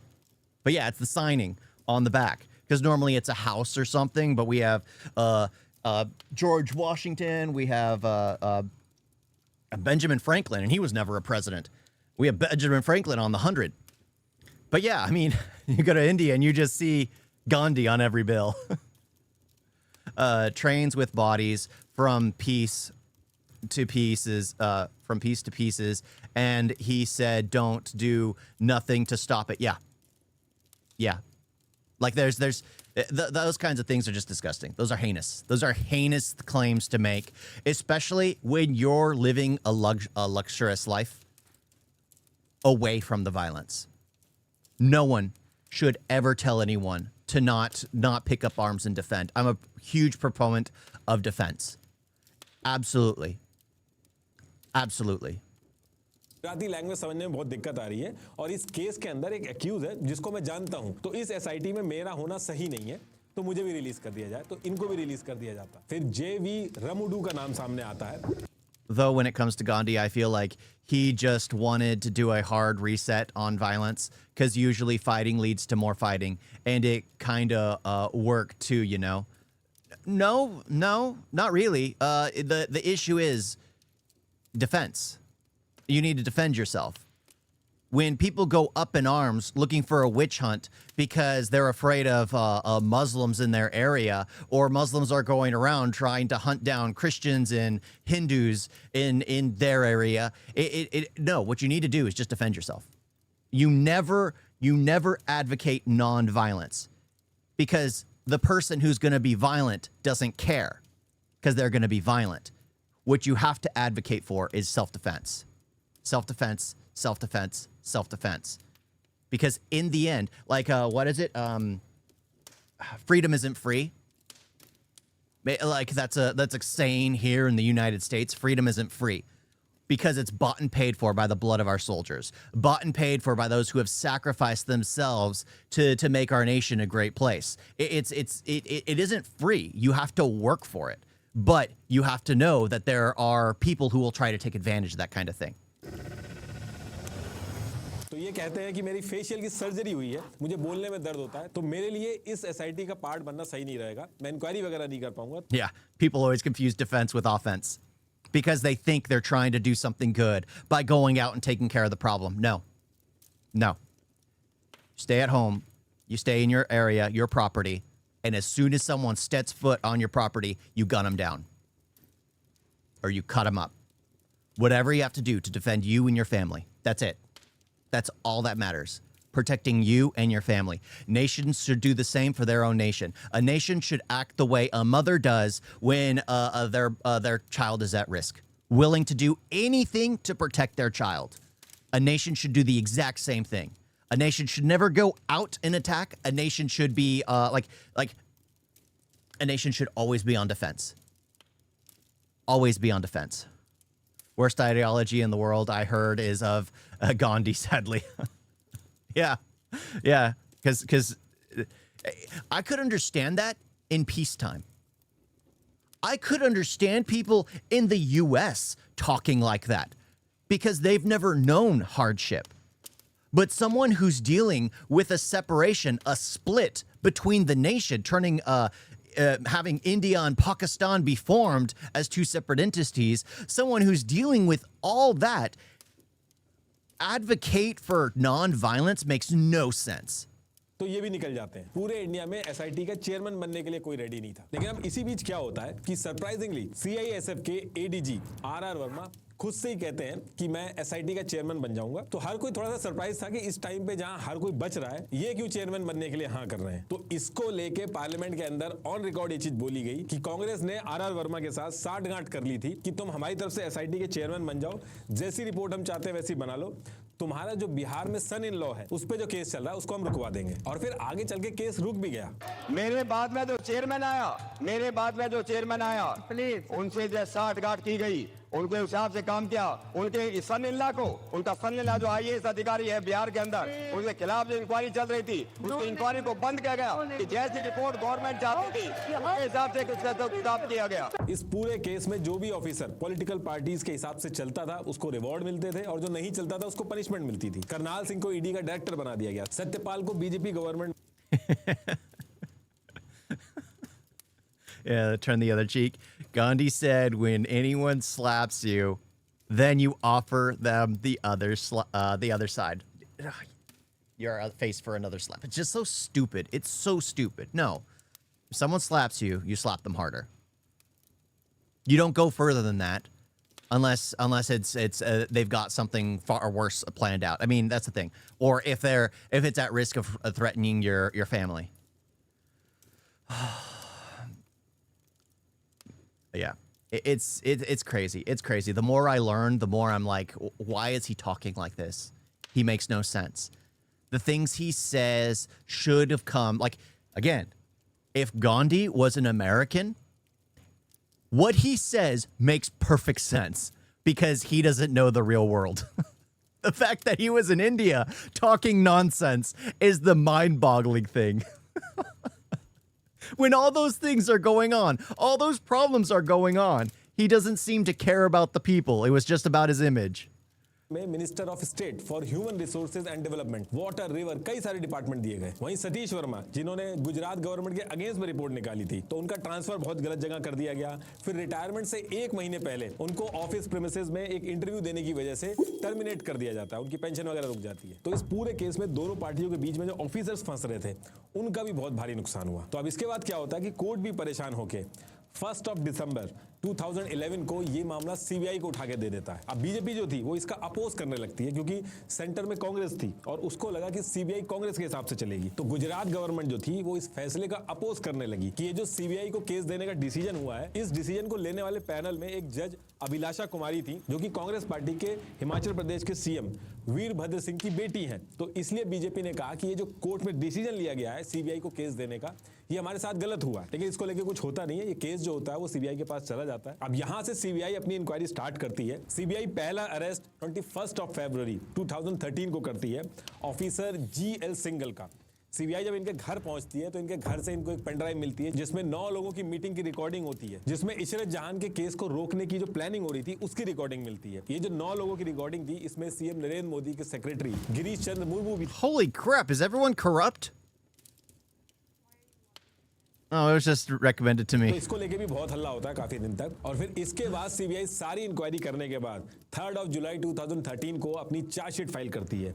CBI कहती है कि ये जो इशरत जहान encounter हुआ था, ये पूरी तरीके से पुलिस ने फेक एनकाउंटर किया था, जिसके लिए गुजरात डीसीपी पुलिस के 7 ऑफिसर जिम्मेदार हैं। और इसके बाद सीबीआई ये भी बताती है कि लश्कर तैयबा के जो मेंबर थे वो सच में प्लानिंग कर रहे थे गुजरात में बीजेपी के लीडर्स को मारने की। और ये कहने के बाद सीबीआई लश्कर तैयबा के मेंबर ने क्या प्लानिंग की, कैसे जावेद और इशरत जो है वो पुलिस के चंगुल में आए, सारी कहानी बताती है। इसका पूरा लिंक मैंने डिस्क्रिप्शन में भी लगा दिया है, लेकिन एक्चुअल हुआ क्या था वो भी बताता हूं। देखिए हुआ क्या था कि जैसा मैंने बताया था कि फरवरी 2004 को जम्मू एंड कश्मीर की पुलिस ने ऑपरेशन में एलईटी के ऑपरेटिव एहसान इलाई को मार दिया था और उसकी बॉडी से एक लेटर मिला था, जिससे आगे चल के आईबी ने जब डॉट्स कनेक्ट किए तो पता चला कि बाबरी मस्जिद और गुजरात राइट का बदला लेने के लिए ये लोग सीएम नरेंद्र मोदी और LK आडवाणी को मारने का प्लान बना रहे। प्लान में ये था कि मई 2004 को अगर बीजेपी इलेक्शन जीतती है तो LK आडवाणी की जगन्नाथ रथ यात्रा में LK आडवाणी और नरेंद्र मोदी को असैसिनेट करेंगे। इस चीज के लिए 29 मार्च 2004 को जावेद शेख अपने इलीगल पासपोर्ट E66240223 से ओमान जाता है और LET हैंडलर मुजम्मिल से मिलके इस पूरे प्लान को कैसे एग्जीक्यूट करना है उसकी सारी डिटेल्स लेता है। इस मीटिंग के दौरान मुजम्मिल जो था उसने जावेद को इंडिया के अंदर जो स्लीपर सेल्स हैं उनकी डिटेल्स दी ताकि इनसे कोऑर्डिनेट करके इस प्लान को आगे बढ़ाया जा सके। इसके साथ साथ मुजम्मिल ने जावेद को थुराया कंपनी का एक satellite phone, 2-3 normal phone, 2.5 lakh रुपए कैश और सिक्योर कम्युनिकेशन के लिए एक मैट्रिक शीट भी दी। और जितने भी पॉलिटिशियंस थे उनके नाम की जगह उनके कोड वर्ड रखे थे वो भी शेयर किए थे, ताकि फोन से जब ये कम्युनिकेशन करेंगे तो किसी भी पॉलिटिशियन का नाम नहीं लेंगे फोन के ऊपर। तो इन्होंने कोड वर्ड रखे थे जैसे नरेंद्र मोदी का मुबारक, दिल्ली को मायका, अहमदाबाद को ससुराल, ऐसे नाम दिए थे इन्होंने। अब मुजम्मिल से मिलने के बाद जावेद 14 अप्रैल 2004 को वापस इंडिया आ जाता है। ये जो पूरी कहानी मैं बता रहा हूँ सीबीआई ने इन्वेस्टिगेशन के बाद कोर्ट में सबमिट की है और कोर्ट ने एक्सेप्ट की है। एक भी शब्द मैं अपने मन से नहीं बता रहा हूं। अब जैसे This is the crazy part. They knew everything, yet they stalled continuously to just draw people's names through the mud before just coming out with the evidence, especially if it doesn't have anything confidential that would lead the people there that run the organizations to know, oh, this is how they found out. Why the heck did they stall on releasing everything? Even if the accounter is fake, but they did the right thing. Yeah. I mean, I don't know. But that's the thing. It's just like release the information. Same month अप्रैल में मुजम्मिल क्या करता है, इस plan को बढ़ाने के लिए लश्कर तैयबा के 13 आतंकवादियों को जम्मू एंड कश्मीर के बंडीपुरा बॉर्डर से इलीगल तरीके से एंट्री करवा देता है। और इसी एंट्री के दौरान जो जिशान जौहर था जो पुलिस एनकाउंटर में मारा गया था वो भी इसी पर्टिकुलर टाइम पे एंट्री करता है। अब वो जो लेटर मिला था पहले आईबी को, उसके बेसिस पे आईबी ने काफी इंटेल इकट्ठा कर लिया था, जिसकी वजह से ये जो 13 लश्कर तैयबा के मेंबर आने वाले थे इंडिया के अंदर, इसके बारे में भी आईबी को पता था और कौन कौन आएगा उनकी डिटेल्स भी आईबी को पता थी, जो कि आईबी ने गुजरात की एसआईबी टीम को ऑलरेडी दे दी थी। गुजरात की एसआईबी टीम को पहले से ही पता चल गया था कि इन 13 में से जो जिशान जौहर है उसका रहने का जो अरेंजमेंट है वो अहमदाबाद के गोटा हाउसिंग के flat number 164 by 165 near Of course, of course. So kind of like what's going on with Trump. Anything that makes him look bad, just make it draw out even worse. Even worse. Let's impeach the president. Although everyone seems to have forgotten that Bill Clinton was impeached but never left office. It was supposed to be a sign of disrespect to be impeached, and you would walk away willingly, which Nixon did. Nixon was impeached, and he walked out of office in shame. Bill Clinton just stayed in office. So after that, people think Trump's going to care if he was impeached? So stupid. Vaishno Devi crossing में हुआ है। तो SIB की team ने क्या किया था, इस रूम के अंदर पहले से ही सारे रूम में माइक्रोफोन्स वगैरह लगा दिए थे और बगल में जो फ्लैट था वहां पे इन्होंने इसका सब स्टेशन बना दिया था। एसआईबी की टीम ने जानबूझ के जिशान को पकड़ा नहीं, क्योंकि एसआईबी की टीम को बाकी डिटेल्स भी चाहिए थी, ताकि पूरा जो प्लान है वो पता चल सके और कौन कौन इसमें इन्वॉल्व है उसके बारे में भी पता चल सके। तो अब यहां से एसआईबी की टीम जिशान किससे बात कर रहा है, कहां जा रहा है, क्या क्या डिस्कशन चल रहा है, हर एक चीज वहां पे ट्रैक करने लगती है। अब वहीं दूसरी तरफ मई का मंथ था, इस मंथ में जावेद शेख जो था वो अपने साथ इशरत जहां को सेल्स गर्ल का काम बता के हायर कर लेता है, और हायर करने के बाद जावेद जो है वो इशरत को अपने साथ लखनऊ लेके जाता है। ये दोनों 5 मई 2004 को होटल मेजबान इंटरनेशनल में एक रूम लेके वहां पे ही नाम बदल के रहते हैं। जावेद अपना एक फर्जी नाम बताता है अब्दुल रहमान, और इशरत को अपनी वाइफ बताता है और इशरत का भी नाम चेंज करता है, इशरत का नाम लिखवाता है आयशा। और फिर इसके अगले दिन ये लोग यहाँ से चेकआउट कर लेते हैं। इधर एसआईबी टीम को सारा कुछ पता चल रहा था। और फिर इसके बाद जावेद जो है वो फैजाबाद डिस्ट्रिक्ट के विलेज इब्राहिमपुर में जाता है और वहां पे जावेद जाके मिराज से मिलता है और उसको 15 से 20 हजार रुपए देके एक पिस्तौल अरेंज करने को बोलता है। और मिराज के घर पे भी ये लोग रुकते हैं। मिराज की जो वाइफ थी उसने अपने स्टेटमेंट में भी ये चीज बताई है कि जावेद उनके घर आया था और बाद में जावेद के कुछ दोस्त भी आए थे जो छत पे जाके एक बड़े मोबाइल से बात करते थे, यानी कि सैटेलाइट मोबाइल से बात करते थे। अब जैसा कि मैंने बताया था कि प्लान ये था कि बीजेपी जीतेगी और वोटर्स जो है उनको थैंक्स बोलने के लिए यात्रा करेगी और तभी जाके जावेद और उसकी टीम को अटैक करना था। लेकिन होता क्या है कि 13 मई 2004 को बीजेपी जो जनरल इलेक्शन होते हैं वो हार जाती है। रिजल्ट वाले दिन जावेद मुजम्मिल को फोन भी करता है और कोड वर्ड में बताता है लाला का बिजनेस चौपट हो गया है, वो अब जल्दी से ससुराल में आए ऐसा नहीं लगता, लाला का काम मैके में ही करना पड़ेगा, लेकिन मुबारक हाजिर है उसका काम हो सकता है। मुबारक मतलब कि नरेंद्र मोदी। और फिर ये जब फोन कॉन्वर्सेशन खत्म होती है तो मुजम्मिल जो है ये जो नया प्लान जावेद प्रपोज करता है उसको गो अहेड दे देता है। अब यहाँ से एलईटी के जो बाकी मेंबर थे वो नरेंद्र मोदी को मारने का प्लान बनाना स्टार्ट करते हैं। और साथ ही में जिशान की जो रिकॉर्डिंग थी वो एसआईबी की टीम कंटिन्यूअसली सुन रही थी, तो उनको ये सारी चीजें पता चल रही थी। अब जैसे ही प्लान चेंज होता है, सेम मंथ 25 मई 2004 को जावेद ऑस्टिन ऑटो में, उसका एक दोस्त था आसिफ इकबाल, इससे ये कहता है कि इसको एक कार खरीदनी है। ये कई कार देखते हैं और फिर एक ब्लू कलर की इंडिका कार जिसका नंबर था MH02JA476, 1.5 लाख रुपए ये लोग देते हैं और ये कार को खरीद लेते हैं। अब इसके बाद इनका अगला टास्क ये था कि इनको सीएम नरेंद्र मोदी के अहमदाबाद और गांधीनगर रेसिडेंस, ऑफिस और आने जाने वाले रास्तों की रेकी करनी थी। अब इसके लिए जावेद क्या करता है, इसी एरिया के पास एक जगह देखता है और फिर इशरत को ऑफिस के काम का बोल के फिर से ले जाता है। 26 मई 2004 को ये लोग होटल राज पैलेस जो कि अहमदाबाद के घंटा करना मार्केट में था, वहां पे जावेद राजेश बन के और इशरत जो थी वो गीता बन के, दोनों हस्बैंड वाइफ बनके वहां पे रुकते हैं। दूसरी तरफ जिशान के थ्रू एसआईबी को सब कुछ पता चल रहा था। ऐसे ही जिशान जो था वो एक दिन अमजद अली से बात कर रहा था, तो एसआईबी की टीम डिसाइड करती है कि जितनी डिटेल चाहिए थी वो मिल गई हैं, अब सबको पकड़ना होगा। लेकिन जिशान जो था उसको सबसे लास्ट में पकड़ने का इन लोगों ने प्लान बनाया, क्योंकि जिशान जो था उसी से सारी डिटेल्स आ रही थी रिकॉर्डिंग के थ्रू। अब यहाँ से अजमज अली जो था वो एक ऑटो में ब्रीफ केस लेके जा रहा था। गुजरात डीसीपी पुलिस के मेंबर एनके अमीन और तरुण बरौत गोटा सर्किल से थोड़ी दूर पहले ही अमजद को पकड़ लेते हैं। इसके ब्रीफ केस से इनको सैटेलाइट फोन और पैसे वगैरह मिलते हैं, वो सारी चीजें जब्त कर लेते हैं। लेकिन जीशान और जावेद जो था उनको इस बारे में बिल्कुल नहीं पता था कि आजाद जो है वो पकड़ा गया है। अब इसको पकड़ने के बाद गुजरात डीसीपी के ऑफिसर इसको पुलिस स्टेशन नहीं It is also likely she knew. Why would she agree to change the name in hotel if she thought the business was legit? Maybe they gave an excuse. A lot of people fall for cons. A lot of people fall for cons. I mean, heck, a lot of people come to the U.S. illegally thinking it's this blessed country that they could make their best lives. I mean, heck, what was it? The donkey road? Where people will spend more than I make in a year to come to the U.S. through hardship and everything, past the cartels, past all this crazy stuff, only to get deported. because they're sold a lie. They're sold a lie. They're easily sold a lie. People always want to see a better future. This girl who lost her father and wanted to, because her mother was on the decline, wanted to support her mother. I can believe it. I can easily believe how she would easily swap out everything, why she would easily go on, because she just needs to support her family. She needs to support her family.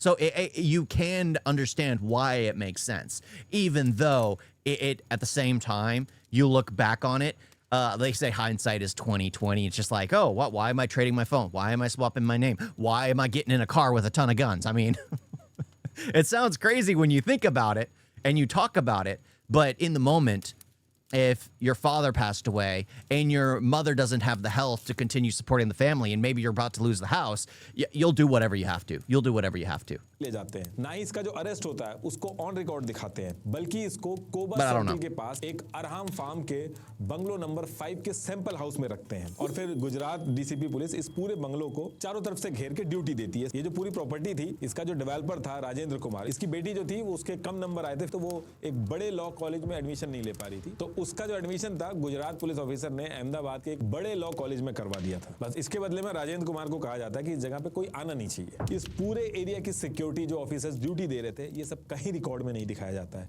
DG Vanzara, GL Singhal, NK Amin, PP Pandey, SIB के joint director Rajendra Kumar, ये सब लोग inquiry करने के लिए रोज इस location पे आते थे। अब इसके बाद बारी थी जावेद को पकड़ने की। जावेद उसी इंडिका कार को जो उसने 1.5 लाख रुपए में खरीदी थी अपने नेटिव प्लेस केरला आया हुआ था, लेकिन पता नहीं क्या होता है अचानक से इसके पास गांधीनगर गुजरात से एक पीसीओ नंबर 07923242200 इससे कॉल आती है, जो कि गुजरात पुलिस धोखे से करवाती है इसको बुलाने के लिए। और इसके बाद नेक्स्ट डे जावेद इनके ट्रैप में फंस के वहां से निकल जाता है। ये पूरा ट्रैप गुजरात पुलिस का था। ऐसा इसलिए कहा गया क्योंकि जिस आदमी ने पीसीओ से रात 11:18 पे जावेद को कॉल की थी, उसके तुरंत बाद उसने अहमदाबाद के एसआईबी ऑफिस में और फिर एक कॉल गुजरात पुलिस के कांस्टेबल किरित एन गादवी को की थी, 2 बार एसआईबी के जॉइंट डायरेक्टर राजेंद्र कुमार को भी की थी। ये उस पीसीओ से जो कॉल की गई थी उसकी कॉल रिकॉर्डिंग है। उस कॉल रिकॉर्डिंग की ओरिजिनल डिटेल्स हैं, आप पॉज करके पढ़ सकते हो। अब इधर से जावेद बहुत ही जल्दी में निकलता है, जिसके बारे में पुलिस को ऑलरेडी पता था। और जैसे ये चीज होती है, एसआईबी के डायरेक्टर राजेंद्र कुमार अपने घर में एक अर्जेंट मीटिंग करते हैं जिसमें जीएल सिंघल और एनके अमीन भी होते हैं। राजेंद्र कुमार कहते हैं कि सारी चीजें प्लान के हिसाब से चल रही हैं। जावेद और इशरत ब्लू इंडिका से अहमदाबाद की तरफ आएंगे और यहां पहुंचने से पहले इनको पकड़ना होगा। और फिर 10 जून 2004 को एनके अमीन अपनी व्हाइट जिप्सी में अहमदाबाद से लगभग 90 It's funny. I'm just starting to hear dates again, but at least it's still interesting to watch because in the video the other day, I was just seeing dates, hearing dates, and it was like, all right, I'm just going to skip to Jesus's birthday. Kilometre पहले पड़ने वाले वसत toll plaza NH8 पर civil dress में ही surveillance का बहाना बना के एक टीम के साथ पहुंच जाते हैं। और वहां पहुंचने के बाद जावेद और इशरत को पकड़ने के लिए ये घात लगा के वहां पे बैठ जाते हैं। दूसरी तरफ जावेद जो था वो बीच में इशरत को लेके मालेगांव से अहमदाबाद के लिए निकलता है। और फिर करीब दिन में 1 से 2 बजे का टाइम था। जावेद जो था वो उसी वसत टोल पे जहां पे ऑलरेडी पुलिस थी वहां से टोल कटवा रहा था। तुरंत वहां पे एनके अमीन की टीम जावेद के हाथ मरोड़ के उसके सर पे गन लगा के जावेद और इशरत को अपनी कार में बैठा लेती है और अहमदाबाद की तरफ ले जाते हैं। और फिर इसके बाद ये लोग जावेद और इशरत को एक private farm house Khodiyar farm house SG highway Vaishno Devi circle पे जो है अहमदाबाद में, वहां ले जाते हैं। और यहाँ पे जितने भी वर्कर और माली होते हैं उनकी एंट्री बंद कर दी जाती है। ये खोडियार फार्म हाउस जो था वो एक बिजनेसमैन प्रभात भाई का था। डीसीपी गुजरात पुलिस के कालू भाई देसाई ने एक केस में प्रभात भाई के जो दोस्त है उनकी हेल्प की थी, तो इसलिए इस लोकेशन में इनको ले जाना आसान था इनके लिए। अब इसके बाद इस फार्म हाउस को चारों तरफ से सिक्योर कर लिया जाता है, सभी की एंट्री बंद कर दी जाती है। और फिर इसके बाद नेक्स्ट डे 13 जून 2004 को जो आखिरी बंदा बचा था जिशान जौहर, उसको भी पुलिस पकड़ के सेम जहां पे जिस फार्म हाउस में जावेद और इशरत थे कोडियार फार्म हाउस, वहीं पे इसको भी ले जाते हैं। कुल मिला के ये चारों लोग जो थे अनऑफिशियल तरीके से बिना किसी ऑफिशियल रिकॉर्ड के पुलिस के अंडर में थे। जावेद, इशरत और जिशान जो थे वो एक जगह पे थे, बाकी अमजद जो था वो अरहाम फार्म पे था। सीबीआई ने ये भी बताया कि सेम डे ऑफिसर्स ने एनकाउंटर की प्लानिंग की और एफआईआर में क्या लिखा जाएगा ये पहले से ही ड्राफ्ट करके डिसाइड कर लिया था। राजेंद्र कुमार डीजी बंजारा से बोलते हैं कि सीएम से इसके बारे में बात कर लेना, जिसपे डीजी वंजारा बोलते हैं कि ठीक है, मैं सफेद दाढ़ी और काली दाढ़ी से बात कर लूंगा। इसके बाद एक ड्राफ्ट कंप्लेंट पहले से ही रेडी कर ली जाती है कि कैसे इस एनकाउंटर को दिखाना है। ऑफिसर्स और कमांडो कितनी राउंड फायरिंग वगैरह करेंगे वो वाला कॉलम बस छोड़ दिया जाता है। बाकी एक एक चीज इस ड्राफ्ट कॉपी में पहले से ही मेंशन कर दी जाती है ताकि स्टेप बाय स्टेप पुलिस उस चीज को फॉलो करे, उसमें कोई गलती ना हो। अब इसके बाद रात में 11 बजे सारे ऑफिसर डीजी वंजारा के बंगलो नंबर 15 पर पहुंचते हैं। ये जो ड्राफ्ट बनाया गया था कंप्लेन का, इसके बारे में सबको सबका रोल समझा दिया जाता है। एक दो चेंजेस के लिए जीएल सिग्नल रिक्वेस्ट करते हैं, लेकिन डीजी वंजारा कहते हैं कि सफेद दाढ़ी और काली दाढ़ी से भी ग्रीन सिग्नल मिल गया है, अब कुछ भी चेंजेस नहीं होंगे। अब इसके बाद जिशान, जावेद और इशरत को कोडियार फार्म हाउस से हाथ में रस्सी बांधकर बंदूक लगाकर ब्लू इंडिका में बैठा दिया जाता है और फिर एयरपोर्ट रोड पर कोटारपुर वाटर वर्क्स के पास डिवाइडर के पास कार को खड़ा कर दिया जाता है। और इधर से एज पर प्लान बाकी पुलिस वाले जो थे वो भी लोकेशन पे पहुंच गए थे। और फिर इसके बाद व्हाइट कलर की टोयोटा क्वालिस में क्राइम ब्रांच के मोती तलजा देसाई अमजाज को भी लेके आते हैं। अमजाज की आंखों में पट्टी बंधी हुई थी और फिर अमजाज को इंडिका कार के बगल में ही डिवाइडर के पास खड़ा कर दिया जाता। तो कहने का मतलब यह है कि चारों लोग लोकेशन पे अब पहुंच चुके थे। और फिर इसके बाद ये लोग जावेद को ड्राइवर सीट पे बैठाते हैं, इशरत को ड्राइवर की बगल वाली सीट पे बैठाते हैं और इसके बाद जो आसपास पुलिस ऑफिसर खड़े थे अंधाधुंध इस कार के ऊपर फायरिंग करने लगते हैं। डिवाइडर के बगल में जो अमजद खड़ा था उसके ऊपर भी फायरिंग करने लगते हैं। इनकी टीम में एक मोहन नानजी भी थे जो फायरिंग नहीं कर रहे थे। उनको जब फायरिंग करने के लिए बोला जाता है वो कहते हैं कि साहब मुझे तो सिर्फ खाली साथ में आने के लिए बोला गया था। तो इनको गाली देके बोला जाता है। So they were arrested and then put in a place to fire upon them. When it comes to stuff like this, I'm normally on the side of the officers, but it also depends because in the U.S. there's the pig accounts of the officers are basically tracked by the what is it called? What I forgot the agency that tracks like each the cops. Internal Affairs. Yeah, Internal Affairs. They basically track all that to see if everything's on the up and up. Everything's correct. If something starts looking shady or they start making a lot more money, then it's like, oh, this person's on the take. Yeah, so they have those here, which are constantly like investigating, checking out. So who knows? Who knows? And that's how you killed terrorists. Yes, that's how.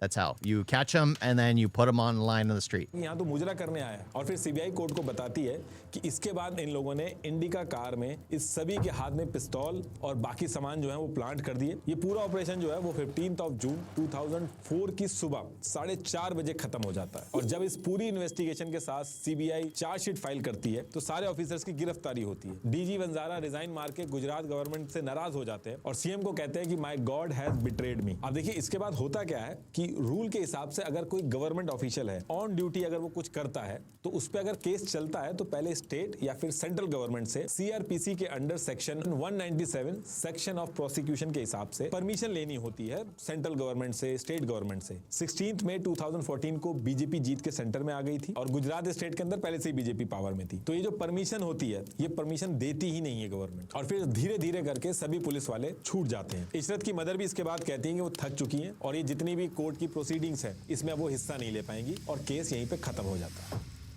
Okay, well, that was a lot. So it was, they were a part of a terror organization, but they were detained and arrested prior and then basically paraded on the street and shot up. Okay, the thing is like you could figure that out by just tracking the guns that were left in the car, because if those guns were from like busts previously, the registration, everything, the make, the model, everything is basic. Well, in the US, it's like registered. You know where each gun, if it's reused in a crime and it was already like it's in the system already, you know that a cop or someone has taken it out of the because those guns are melted down. Any kind of illegal firearm is melted down. They're put in for processing and all that. So yeah, if it's like, let's say it was registered for destruction and it's signed off as destroyed, and then they find that same exact gun out in the world again, then they know that it's corruption. But yeah, I mean, if they loaded them all in the car, so there's a lot there. Procedure was not followed, but procedure is what terrorists know ties hands of government. Not a perfect world. Yeah. Bro, by the way, you need to note that you said slap harder when it came to defense instead of slap the same. Don't forget that, please. Well, yeah. Yeah, if it's in defense, yeah, you always have to hit harder. Again, if someone's coming at you, well, you have every right. Every right. Because again, like if someone invades my house, well, it's my wife. It's my family that's at risk. Of course, I'm going to do whatever I can to stop the threat. If they come at me with a knife, they're getting a bullet. It's that simple. It's that simple. When it comes to national security, everything is right by whatever means. Yeah. Yeah. Because there's so many gray areas. Like, I'm pretty sure if everyone knew everything that every nation has done, everyone would realize, oh, this is just terrible. But yeah, I like something like that because, again, it was a real trial, a real case, but the officers took matters into their own hands. When is the time you predict UK will fall? Like the fall of Lebanon happened? Well, I did not predict the fall of Lebanon. The thing is, so the majority of terror organizations are funded by Iran. If Iran falls, odds are a lot of the cells that are like around the world they'll either have to find new backers to support them, or they will end up crumbling as well. So it's hard to predict something like that because I believe a lot of it comes to Iran. Because if Iran ends up freeing itself and making stronger ties with China, Russia, America, because Iran could literally be the cornerstone of oil in the world because America's always going to crave oil from everywhere. Just because. Just because. But it could be like the sole earner, the center point for a lot of oil around the world. It could basically be like the Saudi princes, where they sell everywhere. They make a ton of money. Iran could have been like that, or it was like that. It was like that until like the 1970s. But yeah, I mean that's the thing. It's like it'll fall apart. We'll see. Well, basically, when will UK become fully Muslim? As soon, well, if Iran falls. And if they stop bringing them in, eventually, like what is it that where they have to breed it out in the world, so they'll just end up becoming Muslim by sleeping with everyone there and having as many children, and that's basically it. Karma's hitting them. Yeah, it must be happy for most Indians to be like, yes, this is like 200 years of karma all coming at once. You guys got a video?